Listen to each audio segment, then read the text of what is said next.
تم میں سے کسی سے وہ ایک درہم یا ایک پیسہ مانگے تو تم دو گے بھی نہیں، تم نہیں دو گے. بندے اس طرح کے ہیں. اور فرمایا اگر وہ اللہ سے جنت کا سوال کریں تو اللہ جنت انہیں فوراً دے دے گا.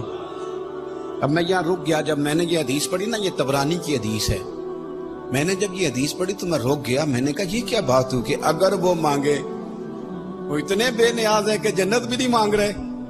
حضور فرمانے لگے اگر وہ، اللہ کرے میں سمجھاؤں سکوں بات آپ کو، حضور فرمانے لگے میری امت میں بعض لوگ ایسے بھی ہیں کہ اگر تم میں سے کسی سے ایک درہم یا ایک پیسہ مانگے تو تم نہ دو، لیکن اگر وہ اللہ سے جنت مانگے تو اللہ فوراً عطا فرما دے.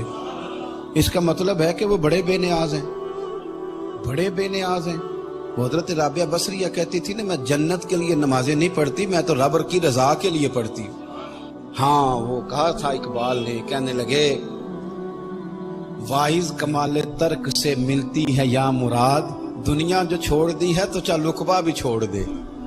چل بس کر پھر ڈائریکٹ رب کی رضا پہ آ. جنت جو دنیا جو چھوڑ دی ہے تو پھر عقبہ بھی چھوڑ دے.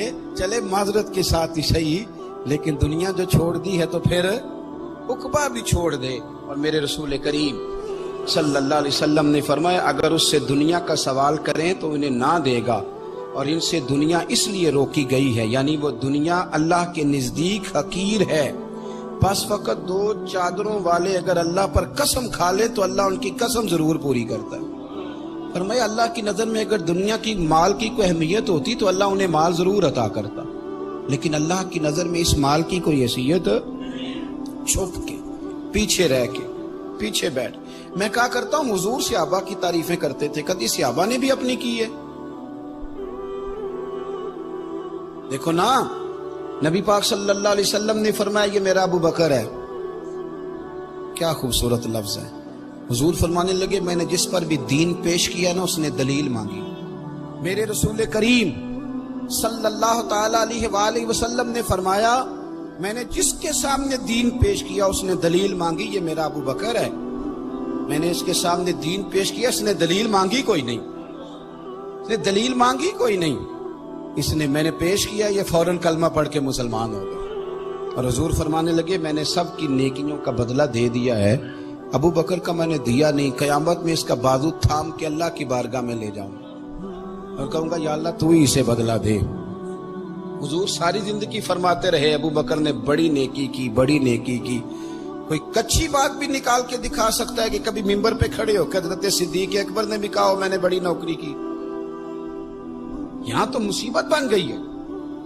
ایک دفعہ جھاڑو دینے والا 1500 جگہ پہ بتاتا ہے، وہ ختم ہو گیا جب تو نے بتا لیا. وہ جب تو ایک جگہ اظہار کر بیٹھا تو نیکی ختم ہو گئی.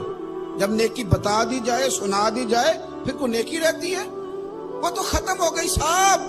حضور نے فرمایا. پر جناب صدیق اکبر نے ساری زندگی کوئی بات، میرے محبوب فرماتے رہے کہ میرا عمر جس گلی سے گزر جائے شیطان رستہ بدل جاتا ہے. حضور فرماتے رہے کہ میرے بعد کو نبی ہوتے تو خطاب کے بیٹے عمر ہوتے. حضور فرمانے لگے 950 سال جبریل امین عمر کی شان بیان کریں تو شان ختم نہیں ہوتی.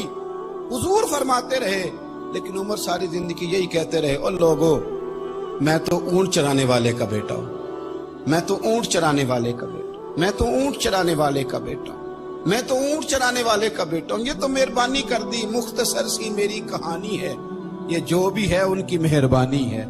انہوں نے بھی ساری زندگی کہا میں اونٹ چرانے والے کا بیٹا، میں اونٹ چرانے والے کا بیٹا. ساری زندگی وہیں کھڑے رہے، ساری زندگی.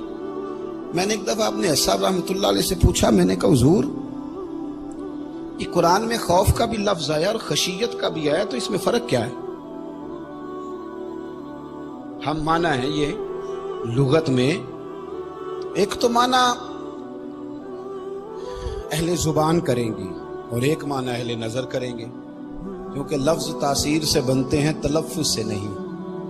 اہل دل آج بھی ہیں اہل زبان سے آگے.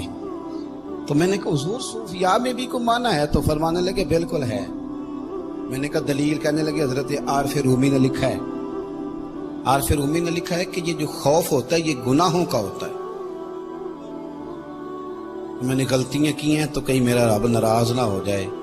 اور یہ جو خشیت ہوتی ہے نا یہ عاجزی کی ہوتی ہے. اس کا معنی یہ ہے کہ میرے سر کا سائیں کہیں ناراض نہ ہو جائے، کہیں ناراض۔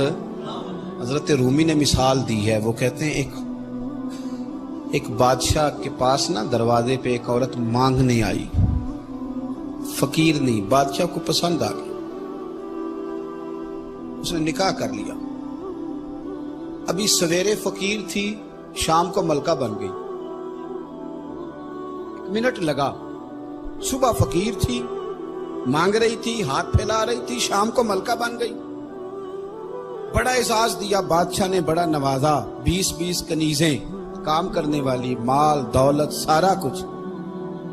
لیکن وہ بی بی روز روتی، کبھی مصلے پہ بیٹھ کے روتی، کبھی قرآن پڑھ کے روتی، صبح سے شام تک 20 دفعہ کنیزیں دیکھتی تو روتی۔ بادشاہ نے حکم دے رکھا تھا کہ اس کے ابرو کا اشارہ ہو جائے تو جو یہ مانگے اسے دے دیا جائے، لیکن وہ روتی رہتی، وہ روتی رہتی، وہ روتی رہتی۔ ایک دن جو کنیزوں میں سے ذرا سیانی تھی وہ آ گئی، کہنے لگی بی بی بات سن، ہمیں نہیں سمجھ آتی کہ ہم غریب لوگ ہیں، مجبور ہیں، تنگ دست ہیں، بے اختیار ہیں، تو مالدار بھی ہے اور با اختیار بھی ہے اور موج میں ہے، تو روتی کیوں ہے؟ تو وہ کہنے لگی تمہیں پتہ نہیں میں کیوں روتی ہوں، میں جب پلٹ کے اپنا ماضی دیکھتی ہوں نا تو میں سوچتی ہوں کہ میں اس قابل نہیں تھی، اس نے نظر کرم کر دی ہے، تو اب سارا دن روتی رہتی ہوں کہ کہیں میرے سر کا سائیں ناراض نہ ہو جائے۔ میں اس قابل نہیں تھی، میں اس قابل نہیں تھی، پتہ تے سارا ہے نا سردار نو کیتیاں ایدہ پردہ چپایا ہی تیرا پلا ہو سی، قابل نہیں تھی۔ اور پھر ان کنیزوں کو کہنے لگی سنگ سہیلیو آؤ بیٹھو، میرے لیے دعا کرو کہ وہ جو میرے پر شفقت کرتا ہے وہ ہمیشہ مجھ سے راضی رہے، وہ کہیں ناراض نہ ہو جائے، وہ کہیں کسی جگہ پریشان نہ، کہیں کوئی ایسا معاملہ نہ بن جائے۔ اس یارو وہ جو ضرب والے لوگ تھے ان کا تو یہ سٹیٹس تھا کہ وہ روتے تھے، اور یہاں 2 نیکیاں کر کے زمانے کو بتانا، 2 خدمتیں کر کے تعریف مانگنا، اجر کا سوال کرنا۔ میرے رسول کریم علیہ السلام نے فرمایا صبح قیامت کچھ لوگ اللہ کے حضور حاضر ہوں گے، اے اللہ ہم حاجی تھے، نمازی تھے، سخی تھے، عبادت گزار تھے۔ اللہ فرمایا کہ کیا لینے آئے ہو؟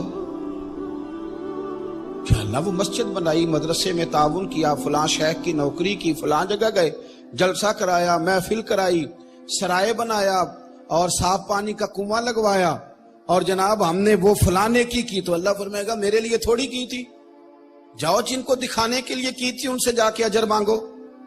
تمہارا تو خیال تھا واہ واہ ہو جائے، بلے بلے ہو جائے، اور مٹی دیں، مٹی رہنا ہی ایمی کا دی بلے بلے، اج مٹی دے اتے بندیا تے کل مٹی دے تھلے۔ عجیب بات کرتے ہیں صاحب لوگ، اور بتلانا اور دکھانا اور ظاہر کرنا اور پھر اس کا تذکرہ کرنا اور تھوڑی سی خدمت کر کے نا، تھوڑی سی اس کا جناب ذکر کرنا۔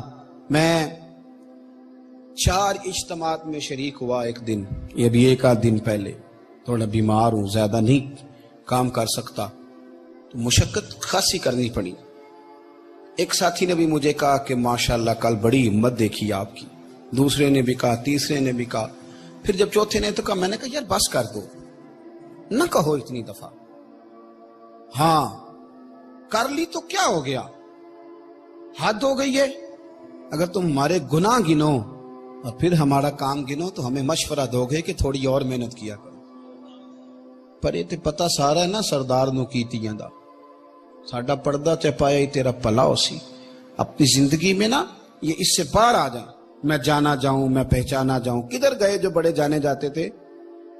کہاں گئے جن کے نام کا توتی تھا؟ وہ کدھر گئے جنہوں نے تعریفیں کرا لی؟ تعریف بس ایک ہی اچھی ہے، دعا کرو وہ ہو جائے۔ ایک تعریف بڑی اچھی ہے، دعا کرو وہ ہو جائے، وہ ہو جائے۔ کاش کسی کے ماں باپ جانے سے پہلے کہہ دے کہ میں اولاد سے راضی ہوں۔